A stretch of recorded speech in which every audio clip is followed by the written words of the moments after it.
Hi, I'm Bob and welcome to Bob's Movie Facts. And in this video we're going to talk about the 1980 film Airplane. The white zone is for immediate loading and unloading of passengers only. There is no stopping in the red zone. You ever seen a grown man naked?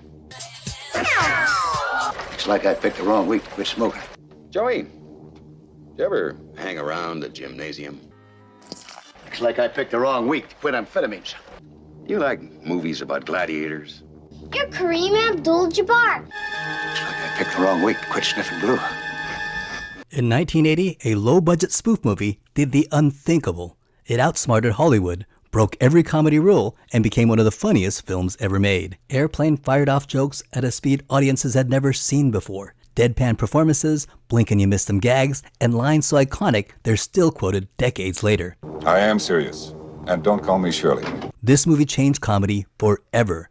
So clear the runway, fasten your seatbelts, and don't call me Shirley, because here are top 10 mind-blowing facts about Airplane.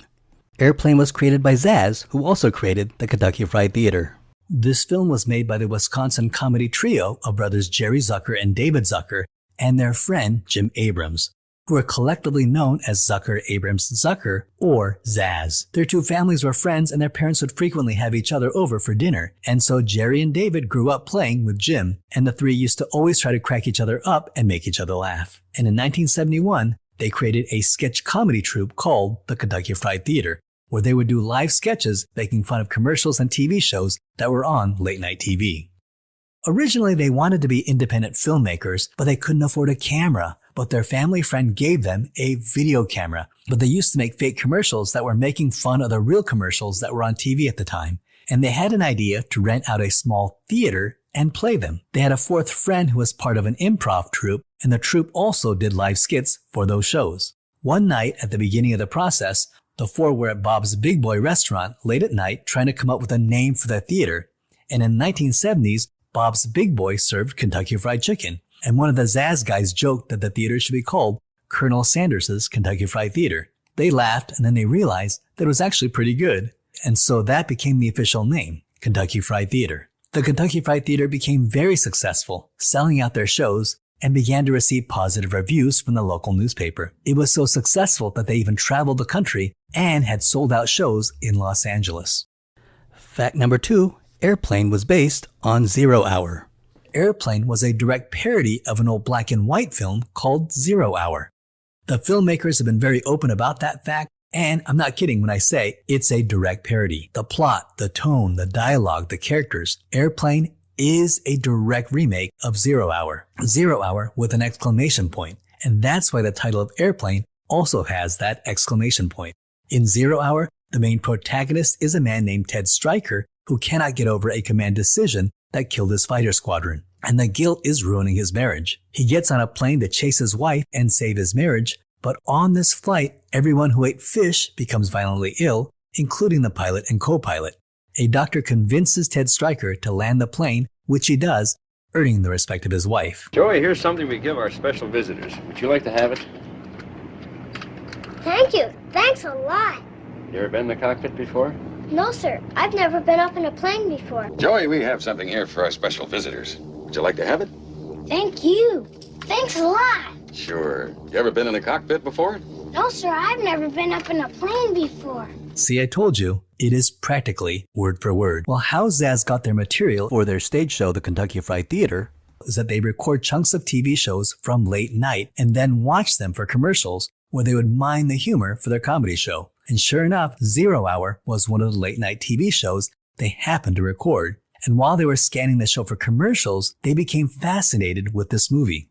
Apparently, the movie was so ridiculous and unintentionally hilarious, made even more hilarious because the actors were taking everything so seriously, and they had to make fun of it.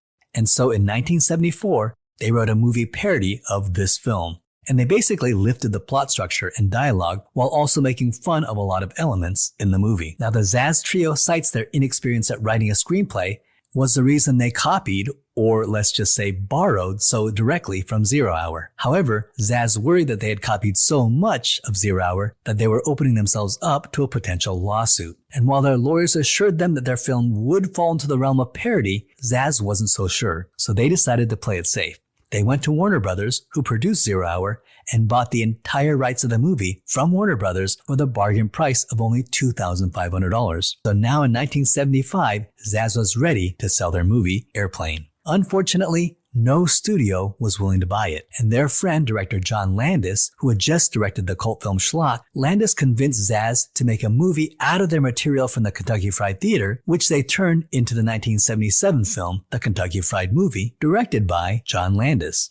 And while making their first movie, ZAZ had an insight. If they wanted to get their film Airplane made in Hollywood, they would have to direct it themselves. Directors had a much greater chance of getting a movie made than the writers, and so ZAZ began to pitch their new directing project, Airplane, across Hollywood, where it quickly gained attention as a very funny script. When ZAZ met with producers at Paramount to pitch Airplane, they pitched it as Animal House on a plane. And while not totally true, Airplane was nothing like Animal House, but ZAZ was already getting hip to how Hollywood worked and knew this was the best way to sell the movie to a bunch of Hollywood executives. And it worked. And as for the Animal House connection, Animal House was directed by their friend, John Landis, who had directed the Kentucky Fried Movie. Well, Paramount liked this idea and they bought the script. Paramount had two conditions, two changes they wanted with the project. They wanted Airplane to be in color, not black and white as originally planned. And second, they did not want Airplane to take place on a small propeller plane like Zero Hour, but rather a huge modern jetliner. Paramount felt that this would make the story more relatable to a mass audience. And for years, ZAZ continued to thank Michael Eisner for the suggestion to make it in color and to make it on a large jetliner. Now, in the original concept, they put in commercials similar to the Kentucky Fried Movie, but ultimately they decided to take it out. And that was a great choice because commercials would have dated the movie, whereas Airplane, as is, has a timeless quality to it. Because after all, Airplane wasn't just making fun of Zero Hour, it was also making fun of the whole airplane disaster movie genre. In the 1970s, there was a glut of airplane disaster films that was started by a 1970 movie called Airport. And it was such a huge success that it spawned a franchise and a whole movie genre. And Airport was written by Arthur Haley, who only 20 years earlier wrote Zero Hour. Fact number 3, the deadpan humor is what makes Airplane so funny. Now for the humor, ZAZ had an idea to play everything completely straight. And the setup for the joke would be how straight it was played, and then at the last minute, defy expectations and do something completely ridiculous and pull the rug out from under the audience. Therefore, for the jokes to work, everything had to be played as seriously and as deadpan as possible. The characters in the movie cannot know that they're in a comedy. The more serious and straight they played it, the funnier it would be. Now for the musical theme, they hired Elmer Bernstein. And Elmer Bernstein was one of those well-known music composers of the 1950s and 60s, and he composed the music to over 80 TV shows and 150 movies, including The Ten Commandments, The Magnificent Seven, To Kill a Mockingbird, The Great Escape, HUD, and John Wayne's True Grit. And most of them were serious movies, although he did score the 1978 Animal House and the 1979 Meatballs. And he wrote the music for this film to be very serious in the vein of those airplane disaster flicks, but added a little quirk that made it seem slightly off-kilter. And the music absolutely works for the movie, giving the film gravitas, lulling you into the seriousness of the scene, only to have the rug pulled out from under you when the joke lands. And from here, he would go on to score the 1980 Blues Brothers, the 1983 Trading Places, the 1984 Ghostbusters, and the 1986 Three Amigos, as well as many, many others. Fact number 4, Robert Stack did an impression of John Byner doing an impression of Robert Stack. For casting, ZAZ decided that it would be funny if they cast serious actors in the roles. Actors that had never done comedy before and was only associated with serious dramatic performances. However, Paramount suggested comedians for the main roles, and they suggested Bill Murray or Chevy Chase for the role of Ted Stryker. Now, for the role of Dr. Rumack, they suggested Dom DeLuise. And this did make ZAZ panic a little. However, this was actually a compliment by the studio. It suggested that they had such high confidence in their project that they were willing to offer these big stars. However, this being ZAZ's first big Hollywood project, that's not how they took it at the time. So for the role of Captain Rex Kramer, they had Robert Stack in mind when writing the script. Because ZAZ felt that Robert Stack's character Elliot Ness in The Untouchables was exactly the tone they wanted for the movie. They felt that if they can get Robert Stack, everything else would begin to fall into place. And Robert Stack wasn't interested at first, but ZAZ continued to call him and beg, and after 2 weeks of calling every day, he finally agreed to do it. Mostly because he liked these three guys, but also thought the script was funny. During the filming of this movie, Robert Stack struggled with the performance. And this is because in real life, Robert Stack was nothing like his serious deadpan character, like characters like Elliot Ness. Because in real life, he was very pleasant and smiled and joked a lot. He was a very nice guy, and that's how he was playing Rex Mason for this comedy. Basically, he was acting and playing a character in a comedy. And he wasn't understanding that what ZAZ wanted was this very serious deadpan delivery, as if his character didn't know that he was in a comedy. So David Zucker showed Stack a clip of comedian John Biner doing an impersonation of Robert Stack. Good evening. I'm Robert Stack. If you are 62 or older and own your own home, we'd like a shot at it. And this worked, and this led to the incredible performance we saw on screen. So when we see Stack play Captain Rex Kramer, we're actually seeing Robert Stack do an impression of John Biner doing an impersonation of Robert Stack. And one of his iconic scenes is when he gets to the airport and religious cultists approach him for donations. He beats them up one by one. And apparently Robert Stack, at the age of 60, did the entire scene by himself without the use of a stuntman. Fact number 5, the character of Ted Stryker was written for David Letterman. Interestingly, ZAZ actually wrote the main character of Ted Stryker with someone in mind, and that was their friend David Letterman.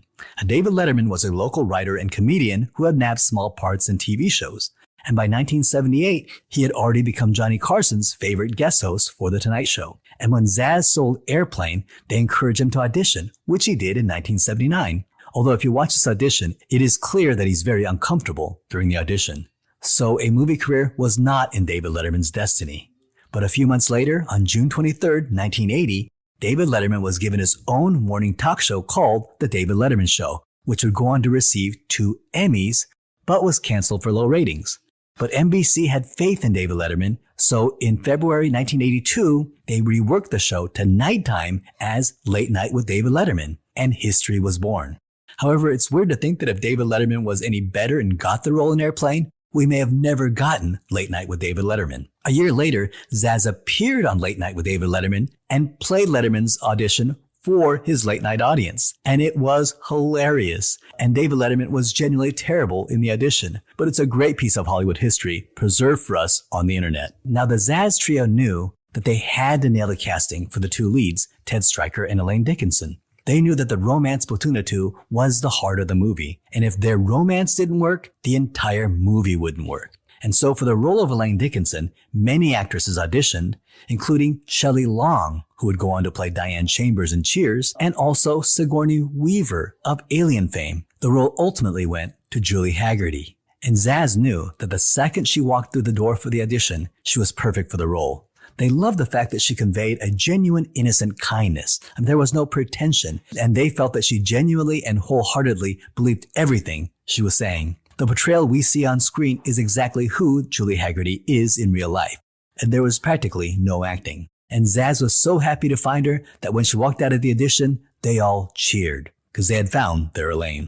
Now for the role of the lead, Ted Stryker, after screen testing David Letterman, the ZAZ Trio were given a studio mandate to audition Bruce Jenner, right? The 1976 Olympic decathlon gold medal winner, who is now known as Caitlyn Jenner. And they say that he worked very hard to audition for the movie and was very eager to please both ZAZ and the producers of Paramount. And after his first audition, he begged for a second audition, and then after the second audition, begged for a third audition. However, during that third audition, he also asked if he can read the part for Elaine. And ZAZ thought it was strange at the time, in 1979, and they assumed that it was an acting exercise. However, they realized 30 years later that it was a sign that as early as 1979, and likely before, that Caitlyn Jenner was already exploring her own gender identity. And I think that is very interesting. So ZAZ initially had a very difficult time casting the role. Then one day, they got a call from the heads of Paramount saying that the role of Ted Stryker had been cast and that the new actor was Barry Manilow. Yes, the Barry Manilow, the musician, the soft rock superstar. Barry Manilow. And when they heard this, ZAZ laughed and they said, yeah, good one. You got us. That's, haha, I get it. And they assumed it was a brilliant joke. But it was not a joke. Apparently, Barry Manilow got a hold of the script, read it, and absolutely fell in love with it, and thought it was the funniest thing he had ever read. He got the joke of the movie, and ZAZ said, finally, the first person to fully get the joke of the script, and he's completely wrong for the part. Fortunately, when Manilow's agent found out that the movie was going to be directed by 3 writers of the script who had no directorial experience, Manilow's agent convinced him to withdraw from the project. Then ZAZ was given headshots of a sitcom actor named Robert Hayes, who was already starring as the husband on the sitcom Angie, which lasted for 2 seasons. And he ended up being perfect for the role. Fact number 6, the airport announcers at the beginning of the movie were the real deal. And the movie starts at the airport, namely the Los Angeles International Airport, LAX. And from the opening scene, you can hear the 2 announcers at the curbside of the terminal. The red zone is for immediate loading and unloading of passengers only. There is no stopping in the white zone. And it feels like you've arrived at the airport. And they nailed that indescribable feeling of going to the airport. And they wanted the announcements to feel authentic. So the ZAZ directors auditioned a bunch of professional voice actors to record that segment.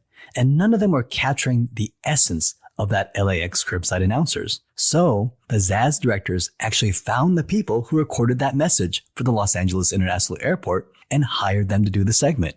And here's something surreal. They were a married couple in real life. And apparently they got a real kick out of recording that dialogue. Fact number 7, the actors who speak jive wrote their own dialogue by creating an entire jive language. Bet, babe, slide a piece of the porter. Drinks, I run the job. Look at here. I can dig grease and trumpet on some butter and drag him through the garden. And the 2 men who speak jive, what a hilarious and brilliant moment. And apparently the idea for this scene came when the ZAZ Trio went and saw the 1971 film Shaft, starring Richard Roundtree as John Shaft, and ZAZ could not understand the dialogue. So they had this idea of a jive language and thought it would be funny if they had a boring white guy who acted as an interpreter. The 2 actors who got the role as the guys who speak jive were Al White and Norman Gibbs. Both Al White and Norman Gibbs were working TV character actors who had bit roles here and there, but of course this would jumpstart both their careers. And since this film, Al White and Norman Gibbs has had bit roles in just about every TV show ever made. They were also friends who knew each other, and they auditioned together. And before the audition, they actually expanded the jive language from just a few lines to a whole dialogue. In the script, ZAZ just wrote a couple of gibberish words, but Al White and Norman Gibbs understood the assignment that ZAZ wanted and created an actual jive language. And Al White went and studied the 1972 book, Black English, Its History and Usage in the United States by J.L. Dillard, and the 2 of them really did create an entire jive language that we eventually saw on screen, with rules, syntax, and a natural flow. And when they performed this routine during their audition, ZAZ totally cracked up and they were hired immediately. Oh, stewardess, I speak jive. Oh, good. Now for the translator, they wanted someone who no one would expect, Cut me some slack, Jack. who was associated completely with a white middle-class suburban mother. They wanted the mother from The Adventures of Ozzie and Harriet, a woman named Harriet Nelson. Well, she was given the script and did not understand it and turned it down.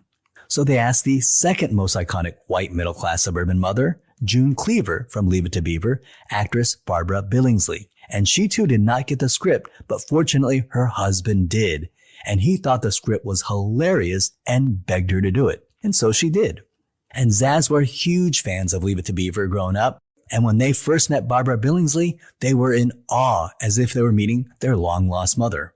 Al White wrote the jive dialogue that Barbara Billingsley speaks and even helped her with the elocution and articulation of her dialogue. Also, Al White's mother was a huge fan of Leave It to Beaver, and Barbara Billingsley even spoke to Al White's mother, who was blown away to be able to speak to her idol. And Al White was very appreciative of that. And the 2 remained friends for many years after Airplane. And I think that is totally awesome. And Barbara Billingsley said that she had a great time on set and afterwards really enjoyed the newfound fame she got to a whole new generation. Barbara Billings' acting career had ended in the 1960s and she was comfortably in retirement for about 20 years. And she took the Airplane role at age 65 and did it just for fun. However, she saw a huge resurgence in her career, being hired for roles in Mork and Mindy, The Love Boat, The Match Game, and Hollywood Squares, Silver Spoons, Parker Lewis Can't Lose, Roseanne, and of course, the new Leave It to Beaver, where she revived her role as Grandma June Cleaver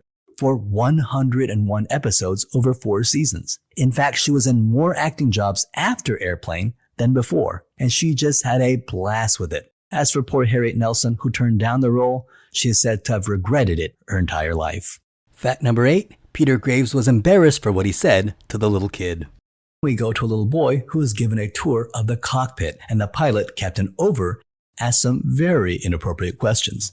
So inappropriate that apparently Peter Graves actually had a hard time saying the lines to the little kid, and afterwards he felt so embarrassed that he could not look the kid in the eye for the entire production of the movie. Now, the pilot is Peter Graves, who is also primarily known for his dramatic roles, and until this role was probably best known as Jim Phelps in the original TV series Mission Impossible, which played for 6 years from 1967 to 1973, and then for another 2 seasons in the revival series from 1988 to 1990. When Peter Graves first read the script, he didn't realize it was a spoof comedy, and he assumed it was a straightforward disaster film. He thought the dialogue was so stiff and poorly written, and he was so disgusted that he threw the script across the room. Fortunately, his wife Joan picked it up, read the script, and thought it was hilarious. She recognized that the script was intentionally absurd and insisted her husband take the role. Fact number 9, Kareem Abdul-Jabbar had a blast poking fun of his own image. And while Joey is in the cockpit, this leads to a hilarious scene where Joey recognizes Roger Murdoch as Kareem Abdul-Jabbar, who loses his temper. And this is an awesome scene. And actually, this is a reference to the co-pilot in 0 Hour, who was a famous football player at the time, doing a cameo. In 0 Hour, he was played by Pro Bowl champion Elroy Crazy Legs Hirsch, who was a halfback for the Los Angeles Rams from 1947 to 1957. And to parody this sports cameo, ZAZ originally wanted Pete Rose, but Rose was in the middle of his baseball season, so they went with basketball superstar Kareem Abdul-Jabbar. And this scene pokes fun at all the athlete cameos in movies, and it's hilarious that this kid just calls out this trope. And just as the movie utilizes serious dramatic actors to poke fun at themselves, it was fortuitous that they got Kareem Abdul-Jabbar, who had a reputation as being a very serious basketball player, one that took his sport way too seriously. And this movie showed the world that Kareem Abdul-Jabbar actually had a sense of humor and could absolutely laugh at himself. And his cameo in this movie broke out Kareem Abdul-Jabbar from the celebrity of basketball and created a whole new fan base of people who love him for this role in this movie. And he would frequently get requests from fans who didn't know anything about basketball but loved his Roger Murdoch. In 2014, Delta Airlines decided to make a cool, hip, new onboard safety video. You know, the one with the stewardess telling you where the exit lights are, how to use a seatbelt, and the oxygen mask. Well, Delta Airlines wins the award for the best onboard safety video. So the whole video is an homage to the 1980s. And it features passengers with wild 80s hair, day-glow clothing, people playing on the Atari on the plane, and one of the passengers is Alf. And the video ends when we go into the cockpit and the co-pilot is Kareem Abdul-Jabbar, reprising his role as Roger Murdoch. Fact number 10, Airplane changed the trajectory of Leslie Nielsen's career. Sir, excuse me, sir. I'm sorry I have to wake you. You a doctor? That's right.